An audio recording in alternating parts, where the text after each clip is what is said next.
Kembali lagi di channel BW Teknisi Gadungan.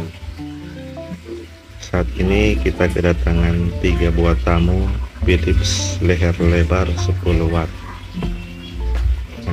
Yang satu ini akan kita kerjakan, tipenya menggunakan LED AC.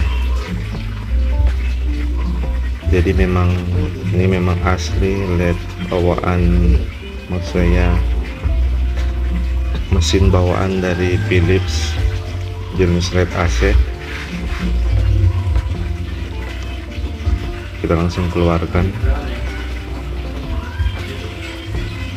bisa terlihat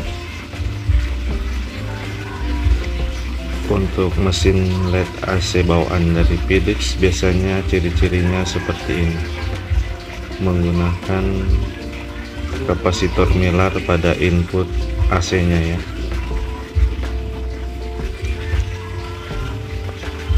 Kita langsung cek bagian chip LED terlebih dahulu.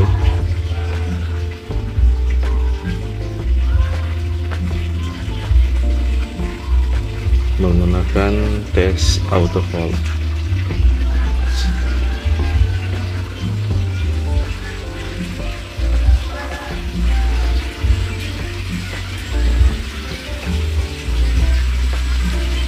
Dan ini sudah ada satu mata chip LED yang mati.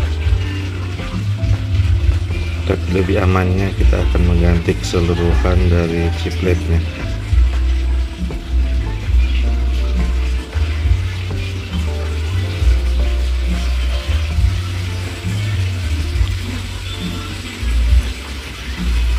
Untuk pengerjaan jenis LED AC seperti ini, biasanya bagian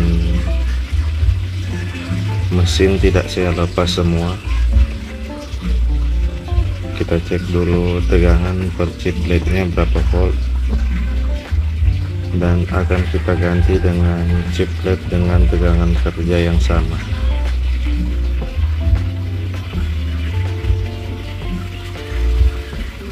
Terbaca di multitester 8, sekian, artinya 9 volt. Ini karena chip LED sudah usang, makanya tegangan kerjanya menurun. Dari 9 volt dia menurun ke 8 volt, artinya harus diganti keseluruhan.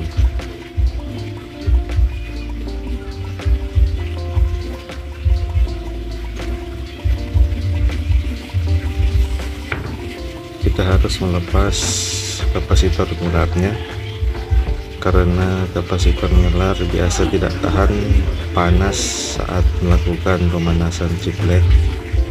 Nanti kapasitor milarnya akan pecah kalau tidak dikeluarkan.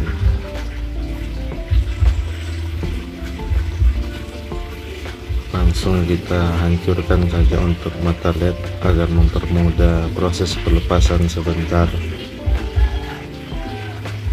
Tapi jangan mencongkel sampai ke bagian bawahnya, agar supaya tembaga jalur chip LED tidak copot. Jadi hanya bagian emiternya yang saya lepas.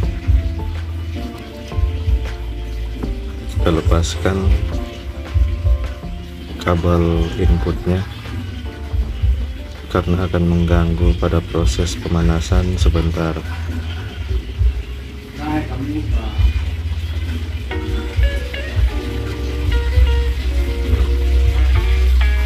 Ini ciri umumnya dari LED AC merek Philips menggunakan kapasitor. Kita lepaskan dulu kapasitornya, nanti sebentar kita pasang kembali.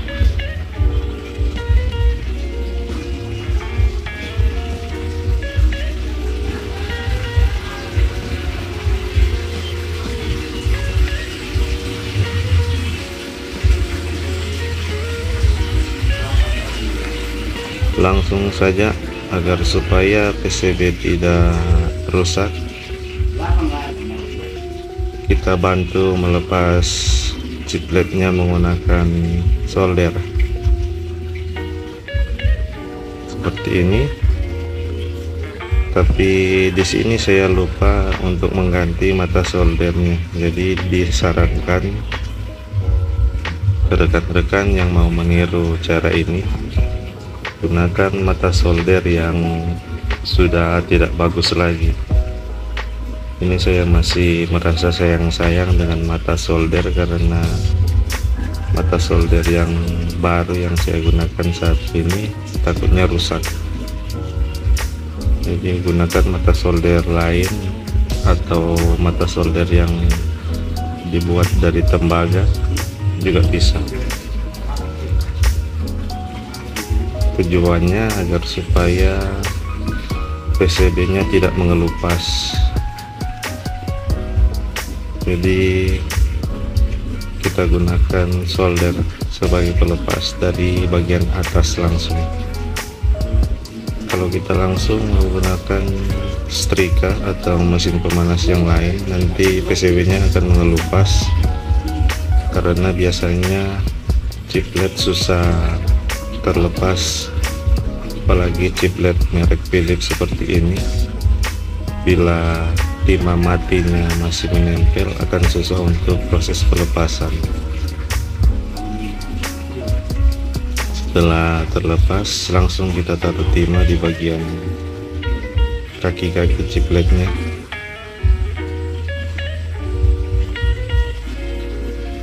Dengan cara seperti ini, PCB dari lampu ini tidak rusak, jadi bisa difungsikan.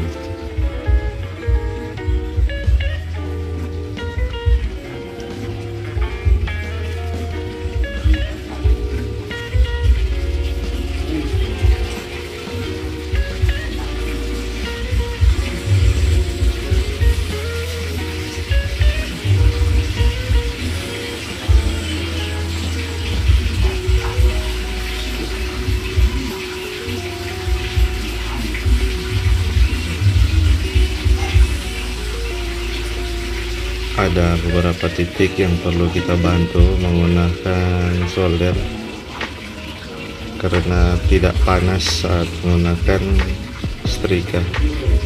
Informasi juga untuk volume pemanas strik, saya tidak menggunakan yang full, jadi hanya setengah panasnya saja sudah cukup.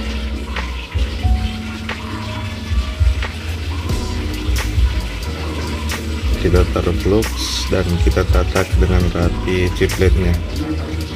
Jangan lupa jangan sampai terbalik, bagian plus ke plus, bagian min ke min. Lebih amannya ya, kita belajar dulu mengenali bagian-bagian chiplet, mana yang plus, mana yang min, agar dalam pekerjaan seperti ini kita tidak melakukan kesalahan. Hasilnya memang tidak merusak mesin ataupun mata LED jika ada chiplet yang terbalik, namun dipastikan lampu tidak akan menyala.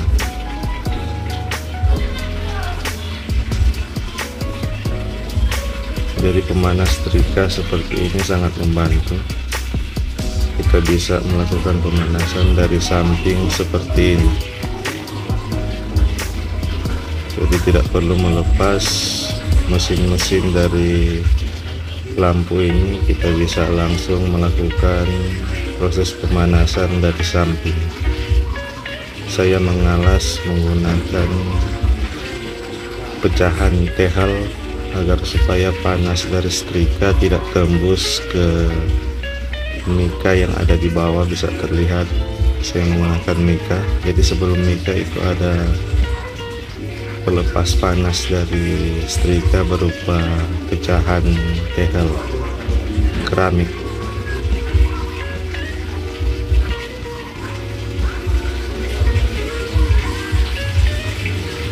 Jika timah sudah menempel semua, dinginkan dan kita coba ketok-ketok dulu, jangan sampai ada chiplet yang belum menyatu. Hasilnya sudah bior, semuanya telah tersambung dengan rapi. Baru kita cek dulu. Biasanya saya mengecek bagian IC. Bila ada tanda-tanda rusak, biasanya ada seperti terkelupas, tapi tapi IC ini masih bagus. Tanda-tanda rusak IC, terkelupas, kelihatan tembaganya dan juga gosong.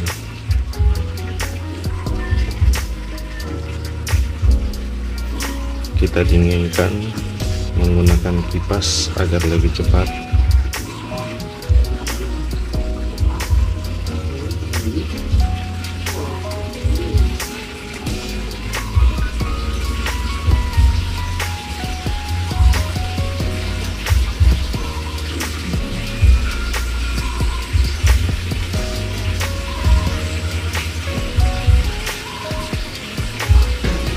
Dan setelah sudah dingin, langsung kita pasang kabel dan kapasitor yang kita lepas tadi.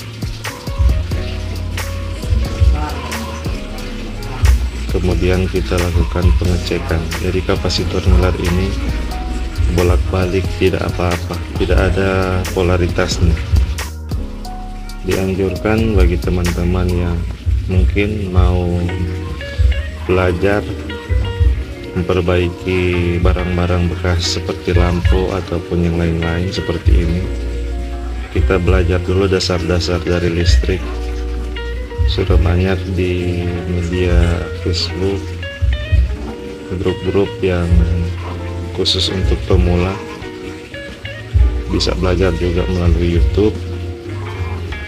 Ada cara-cara belajar mengenali komponen-komponen listrik dan mengenali listrik itu apa, agar supaya dalam pekerjaan itu sangat mempermudah kita dalam melakukan perbaikan, bukan cuma lampu tapi barang elektronik apapun ya. Lampu adalah salah satu barang elektronik yang paling mudah untuk diperbaiki, makanya BW Teknisi Gadungan lebih banyak memberikan tutorial tentang perbaikan lampu ya. Jadi sebelum masuk pada finishing, kita cek dulu tegangan dari arus dari driver ini. Terbaca 68 mA. Jadi skala di multitester saya menggunakan skala ampere. Jika dikalibrasi ke miliampere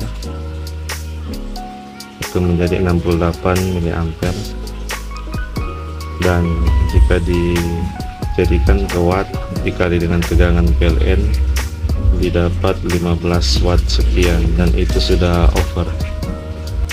Dan bisa terlihat ini adalah resistor pengatur arusnya. Umumnya resistor pengatur arus adalah resistor dengan nilai yang terkecil, tetapi bukan nilai kosong atau resistor 0 ohm. Dan umumnya juga kalau di lampu-lampu yang bermerek, biasanya resistor pengatur arus di paralel dan mempermudah proses pengerjaan, entah mau diturunkan atau mau dinaikkan resistansinya. Kita lepas dulu. Di pekerjaan kali ini akan dilepas kedua-duanya dan diganti dengan satu resistor bernilai 2,8 ohm. Karena resistor yang dipakai di mesin ini 4,7 ohm di paralel, hasilnya resistansi dari pengatur arus mesin ini bernilai 2,3 ohm sekian. Jadi kita naikkan ke 2,8 ohm dan kita lihat apakah arus driver ini berkurang atau tidak.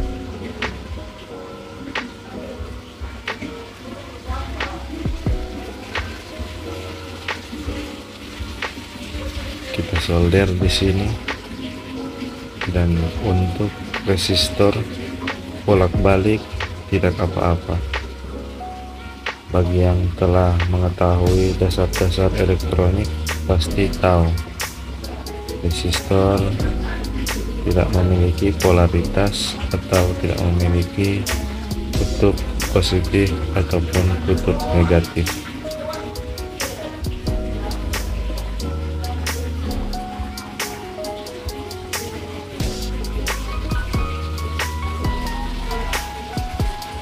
Setelah resistor tersolder,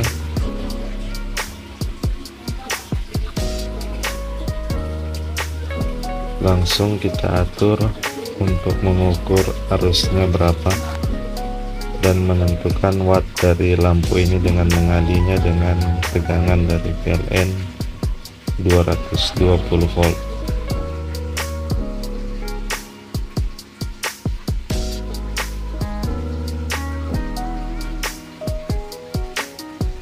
Jadi arus driver ini 53 mA atau 0,053 ampere.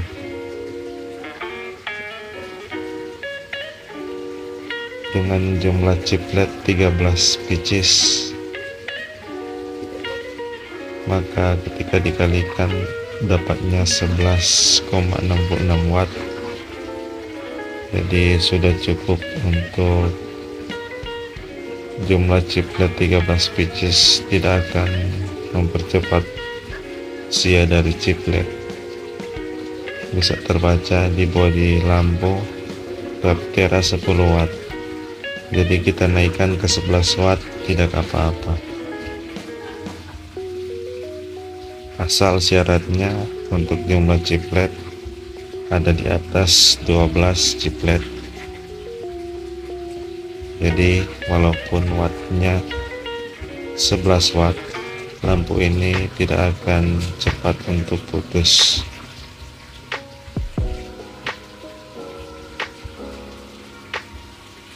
Dan biasanya saya mengumpulkan komponen-komponen kecil ini sangat berguna ketika kita mengkanibal ke mesin lampu yang akan kita kerjakan. Tapi jangan lupa untuk dicek menggunakan multitester. Bisa dilihat 2R87, artinya resistor 2,87 ohm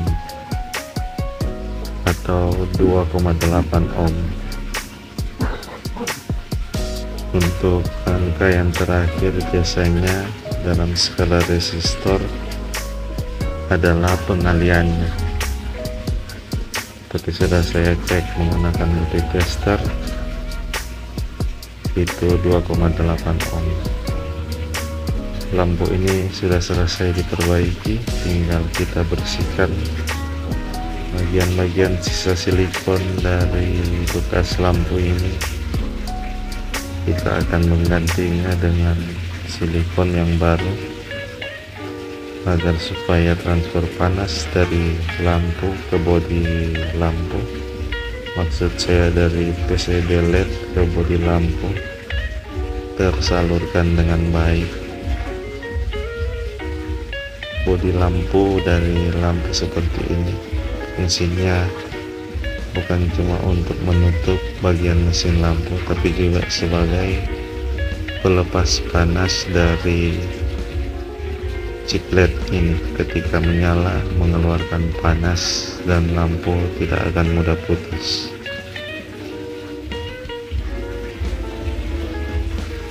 Kita tatak dengan baik lampunya, beratnya,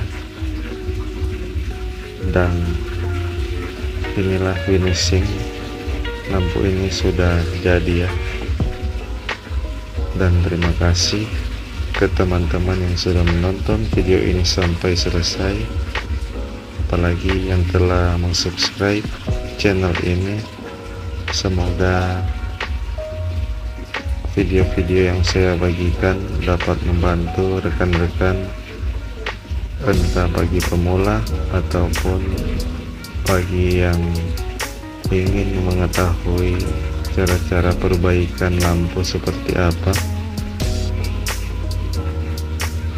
Semoga video-video ini bermanfaat. Sekali lagi terima kasih telah menonton sampai selesai. Salam elektronik dan salam kita mencoba-coba. Terima kasih.